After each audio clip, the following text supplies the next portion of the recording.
Welcome to episode 28. What makes video games special is that they bring you to a different world and they let you literally walk around in someone else's shoes.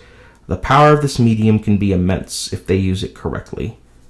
What makes Final Fantasy games so special is that each game has its own world and culture. Each game's landscape reflects its characters, themes, and stories it's trying to tell. I will only go over a handful of games that I've either extensively played or have beaten. There are a lot of Final Fantasy games. There are a lot of spin-off games. So I wish I had them all, and I wish I played them all, but unfortunately I have not. So it's easier to just go over ones I have a firm knowledge of. So I'll go over a little of the story. I'll tell you the planet they're on and the impact that they had on me. So without further ado, here is a quick list of each planet that each game takes place on. Final Fantasy VII takes place on Gaia. Final Fantasy VIII doesn't name the planet, but it focuses heavily on countries that reside on the planet. Final Fantasy IX also uses Gaia, but like before, it focuses on two kingdoms. So just like VIII, instead of focusing globally, it focuses locally. Final Fantasy X is on Spira. This does it where it focuses on the grand scale, the planet itself and what's happening, and the many islands that accompany Spira. Final Fantasy XII is on the planet of Ivalice.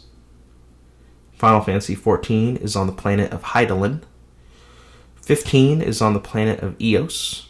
16, like 8,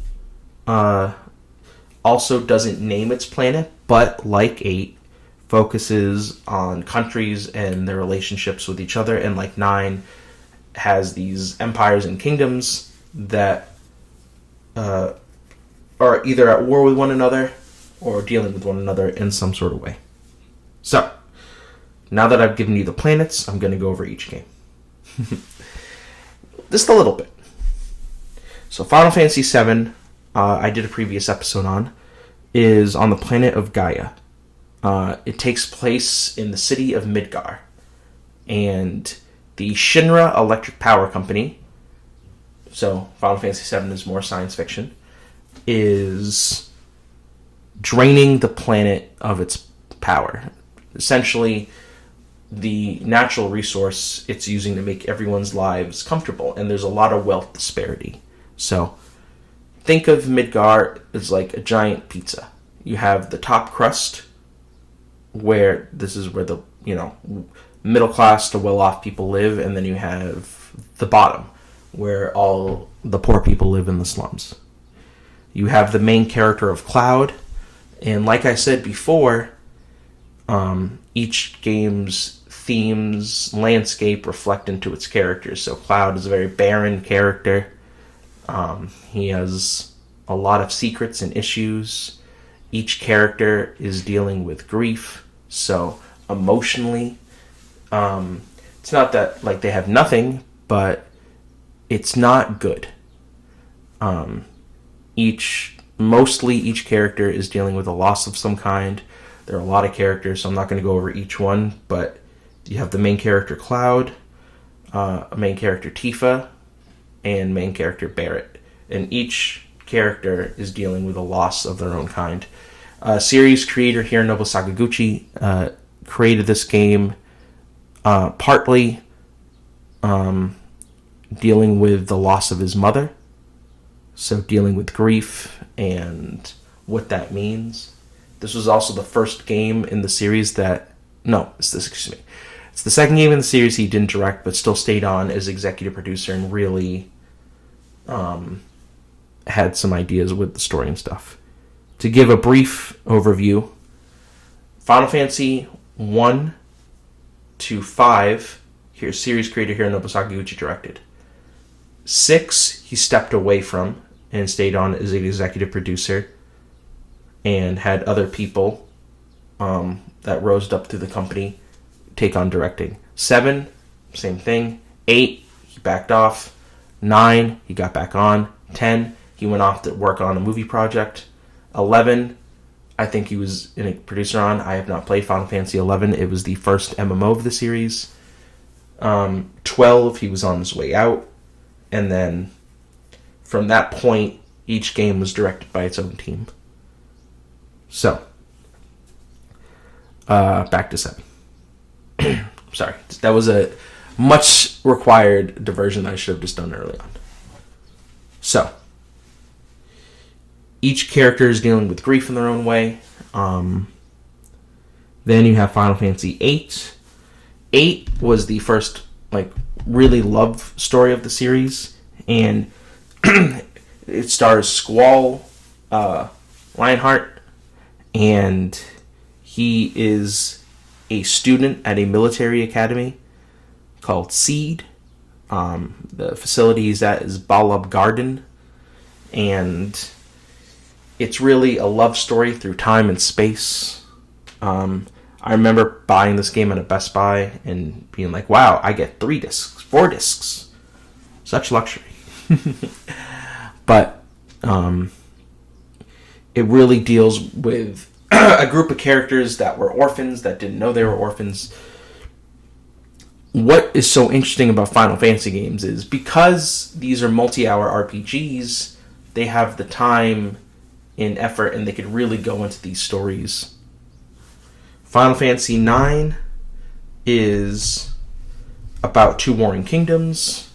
Out of all the games I have on this, 9 is probably the one I played the least. I definitely need to go back to it, but the reason why I kept it on here is because one of the characters, Vivi, I think is a very profound character, and something I will be going into later on when I explain the impact of each game on me.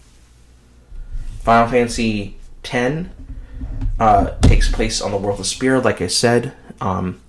Instead of normal countries, a lot of these are islands. So, the big thrust of Final Fantasy X is there is an entity known as Sin. And Sin will come and just destroy everything. And the people of Spira believe that due to people in the past lived very decadently, so you relied on machines, they didn't have to really work, they let machines do everything and run their society, that sin is their literal sin coming back to haunt them. And that they have to live a certain way as decreed by the church in order to rid themselves of this sin. You find out that is not the case, and the reason for sin is a lot more diabolical. What I like about Final Fantasy X, just to give a quick overview, it stars the main character Tidus, who wakes up 1,000 years in the future and is trying to navigate this society and trying to figure out what's going on and how the culture decides that it's going to fight sin is that each village or each island is going to create what they call a summoner. And a summoner summons these creatures called Aeons, and they're going to go to each temple on each island and get that island's Aeon to go and battle sin. Now, what happens to that summoner is, and the role they have to play is heartbreaking, and I don't want to spoil it, because Final Fantasy X is a very good game, and you should play it, and there are a lot of ways to play it. What I like is that each game I'm going to talk about is readily available, and you can play it in many different ways. I think, just to go off real quick, the problem with stuff like this, other YouTubers, myself included, when we go to talk about older games, preservation isn't at the forefront of some of these people's minds, so you're not talking about, oh, hey, is this game readily available? Is this something people can play? If someone was interested, if they listen to this and go, yeah, I want to play that. Game preservation is something that does desperately need to be worked on. I have movies from the 1950s that, you can still find a way to watch. I feel like the same should be done with games. So each one of these games as well, if it's on PS4, obviously it's readily available. But for example, 7 to 9, they're on PS1, but you can get them either on Switch, on Xbox, on PlayStation, or on PC. Final Fantasy X was on PS2, but it came out on PS3, if you still have one of those, and it's also available remaster on Xbox, PS4, and I believe on the Switch. I could be wrong about the Switch. Maybe I'm wrong about the Switch. So, let's get that out of the way. Same thing with 12. I'm going to talk about later. 12 was on the PS2, but now is on the PS4 in a brand new edition called the Zodiac Age. 14 now just came out on Xbox, so PC, Xbox, PlayStation. Sorry. Side tangent out of the way. Anyway, so that was Spira. Final Fantasy 12 takes place on the world of Ivalice. Think Star Wars in fantasy settings. You have the main character Vaughn, who is a young Luke Skywalker out to seek adventure and to fight against an overwhelming empire that has taken over his home and his land and is using it for resources. You have a lot of great characters. It's like Shakespearean Star Wars. The language, the airships. It's one of the first Final Fantasy games that had no real romantic element to it in terms of the main story, but there's a romantic quality in terms of how everything is shown and displayed that makes that game really special. So I'm gonna go over that. Final Fantasy XIV takes place on the world of Hydaelyn, as I said earlier, and it is a massive multiplayer game. It has, at this point, at time of recording, 30 million players. It has a very extensive story, and I have only played the base game and the first expansion pack, Heavensward. The reason why I have it here isn't necessarily to talk about the story, which is amazing, by the way, but it's so extensive that for me to really comprehensively sit down and talk about it would take over this entire video, and a little more so. So that's not necessarily going to be about its story and characters, because the character is what you create. Just to give a smidge, I'll take it back, a smidge. You are Hydaelyn's champion. Hydaelyn is symbolized also as this giant crystal, and you become the warrior of light. And you fight up against the Garlean Empire. And in Heavensward, stop a war between a race of dragons and a church. Both stories are really good, and it's something I highly recommend playing, especially now with the new expansion Dawntrail coming soon. So, 15 is about two warring kingdoms, and the main character, Prince Noctis Lucius Caelus, going to accept his responsibilities and what he must do as king. In the beginning of the game, he's off on a road trip to get married, and he's with his friends. So there are a lot of great twists and turns in that game, and like before, I don't want to spoil any of it. So, and 16 has no planet, like I said before, but it is really focused on these countries. So the main character is Clive Rosfeld, and each country has what's called a mother crystal, and the mother crystal allows the populace to use magic. You have the wealthy citizens, and then you have essentially a slave class called bearers that are marked. They either have taken from other countries that they have gone to war with, or just slaves within their own culture. And the idea is that these people are hooked on magic. They never developed technology, because why would you need it when you can have magic? Now, the mother crystals are starting to die out, and what are they going to do without magic? So, if I'm an emperor and my mother crystal is dying, I see another country with a mother crystal, well, I'm taking their mother crystal. That's just what's going to happen. So, these countries are going to war for each other's mother crystals, and at the same time, there is a blight in the land that is taking resources and ruining things. So these kings are trying to figure out what's going on. Clive is on his own journey of revenge after the death of his brother Joshua. So, yeah. Each one of these games is incredible. I highly recommend them. So, the impact.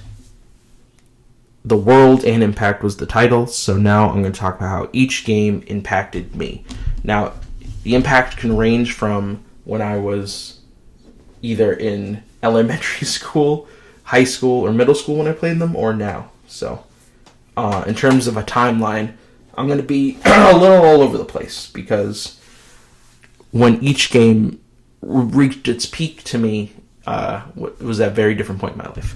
So, Final Fantasy VII. When I first played this game, I was in elementary school. I had played Final Fantasy X, or was playing Final Fantasy X, and someone on my swim team was like, oh my goodness, this game is so much better. And I was like, no, it's not. Look how cool, there's a character in 10 named Auron, and he has this cool sword. I'm like, look how cool his sword is. And it's like, well, Cloud has a cooler sword. So he lends me his copy. Sadly, I never give it back. And it was cool, but it didn't really impact me until I could really understand its themes later in high school about grief.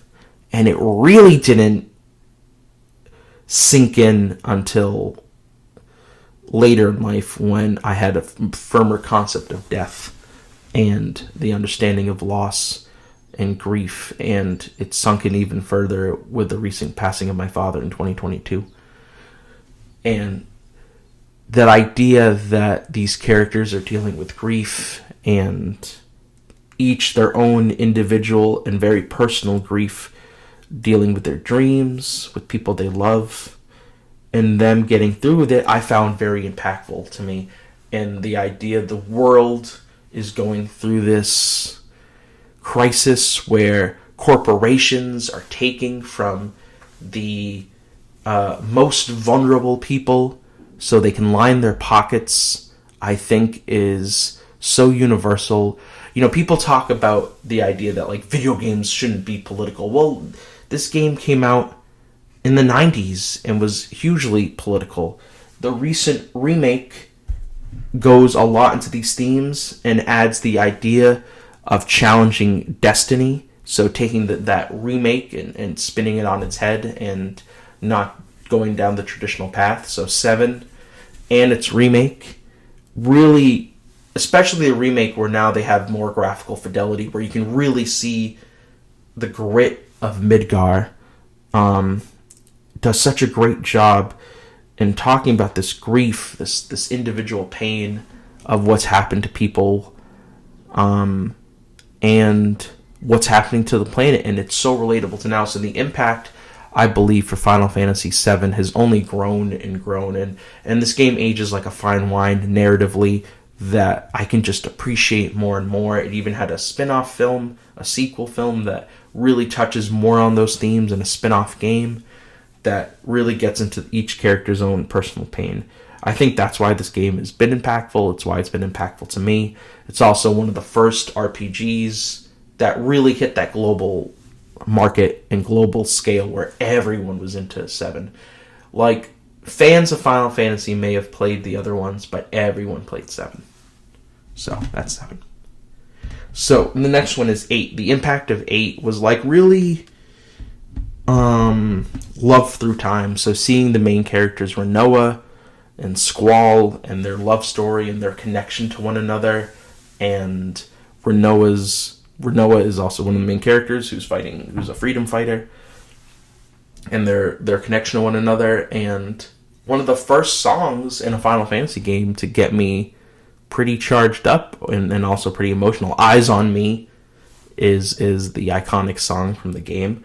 People overuse the word iconic, so I feel like when you use it, you have to really mean it, and I feel "Eyes on Me" is truly iconic. I remember I had played 10, I had played some of 7, and so 8 was like, Final Fantasy hit, it stuck the landing. It was a great series, so I was like, yeah. I saw Final Fantasy 8 and Legends of Dragoon, and I was like, I'm jumping on 8, because 8 is incredible.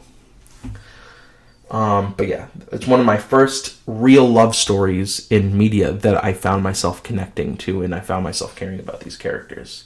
It's my second love story. The first one, I'll get into later. Final Fantasy IX is a game that I noticed because it had such great character art. The main character is Zidane, Vivi. The other character names are escaping me right now. Please forgive me. But had such great art, and each character had its own silhouette and design, and that game is laugh out loud funny. It has such a light tone, but at the same time can get to very serious topics that it's hilarious to me, but it balances the tone so well. What makes that game impactful for me is one of the characters, Vivi. Vivi is a black mage and ultimately a weapon. Now, he starts off the game as this very meek, childlike character and grows into this character that is confident in himself, that knows he has an expiration date and is going to use that and do everything he can to the best of his ability. So Vivi, to me, is what makes Final Fantasy IX special, is that idea of awakening into your own potential, whether it's the other characters, but Vivi especially embodies that and makes that very special and very cool for me. Final Fantasy X, like I hinted at earlier, is my first love story, where when I played this in middle school, I really, really, liked the story of Tidus and Yuna, the sun and the moon, and their love story with one another, and how these characters grew to really care about each other. And the game does such a great job at putting you in Tidus's shoes that, you really get to see the world through his eyes, and how the world is introduced to you, how the charm, the magic, the wonder of it, but then also the very strict rules and walls that this society has created due to what its perceived sin is. This game had such a beautiful love story and generally got me emotional by the time I saw its credits. Final Fantasy XII, like I talked about earlier, the impact is just in its adventure. Vaughn is someone who wants to take down this empire, who lost his brother to this empire, lost his home, and the idea that he wants to just jump on an airship and take on the world, and running into several other characters who have their own wants and needs. Again, this is also the first one that wasn't a love story focused game, but the romantic quality of it, this swashbuckling adventure, was very appealing and is very impactful. And this idea that you can bond together as friends and have a deep love and appreciation for one another, but it doesn't have to be romantic love, which I thought was really cool. And the idea that they can talk in this very Shakespearean way and have this beautiful art direction. And at the time, it was a big gameplay change up, because it wasn't the traditional turn-based battle system. It played more like an MMO. So not only did it change things up and have this beautiful art direction narrative, but gameplay-wise, you really felt like you got to explore this wide open world and not be encumbered by the random battle encounter. The problem with going back to 7, 8, 9 is the random battle encounters. They're fine, but when you just want to explore, you can feel weighed down by that if every 5 steps you're going to and start a battling. 12 was impactful because for the first time I could see the enemy, and if I wanted to avoid him, I could just avoid him. So that really aided in that game's adventure. 14. I'm currently playing 14. I'm in love with 14. 14 is this great game, and it's not necessarily, I love the story. The story is incredible, but what makes 14 so powerful is the real life friends I've made along the way in the game, and getting to see people help me through main scenario quests. I joined a free company, which is that game's version of a guild, and having great people in there and getting to talk and ask questions, and the community that's been so helpful and giving. Sure, every community has its jerks, but for the most part, you meet these really nice people, and that get just excited that you're jumping into this world with them, and that they want to show you what it's all about. I made some wonderful friends that way, and getting to talk to them, like, oh my god, I'm at this point in the game, and I'm at this quest line, and oh my god, can you help me with this dungeon, and hey, when's a good time to do that raid? And I got to do things I've always wanted to do in MMOs. I never really got to do in World of Warcraft because some people were jerks, and I remember a very distinct World of Warcraft memory is getting politely kicked out of a raid. And I never had that with Final Fantasy XIV, and I got to do all the things I wanted to do in WoW, but get to do them in 14. So 14 has an impact not just because of the story and gameplay, but because of the social element that comes with it, and a community that cares so much about the game, and creators that care so much about the game, especially with this game's turbulent history. I will not get into the turbulent history because it had a rough development. So many better podcasters have done so. The next game is 15. Now, I got 15 the day it came out. I was enchanted by the trailers, by the world.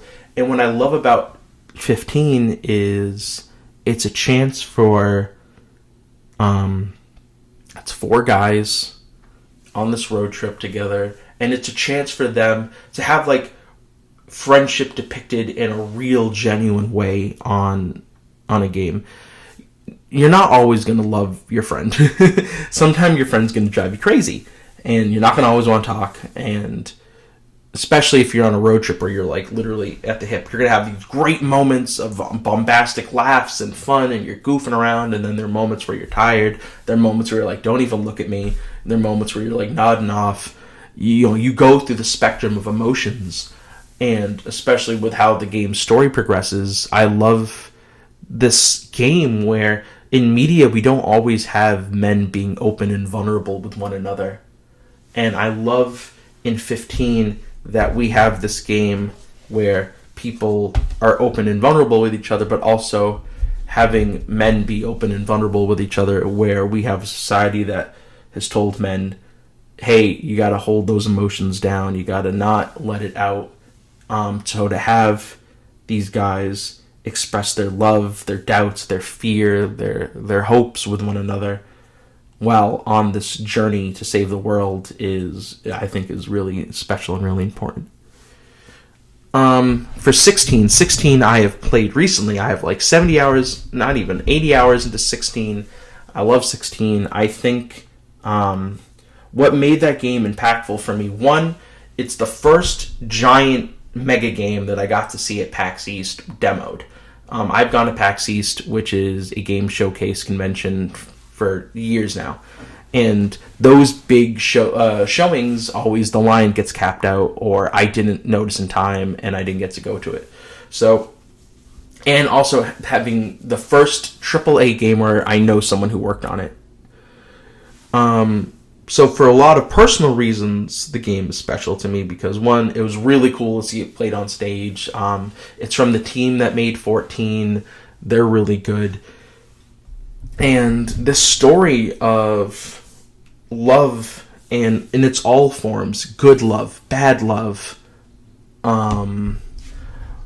this idea that individual people matter, I think is really, really special and really important. The main character, Clive, in his journey, starting from someone who only seeks out revenge to someone who self-discovers and grows and learns to seek outside of his own pain to discover what's going on and fighting not just for himself but for everyone around him, I thought was hugely special.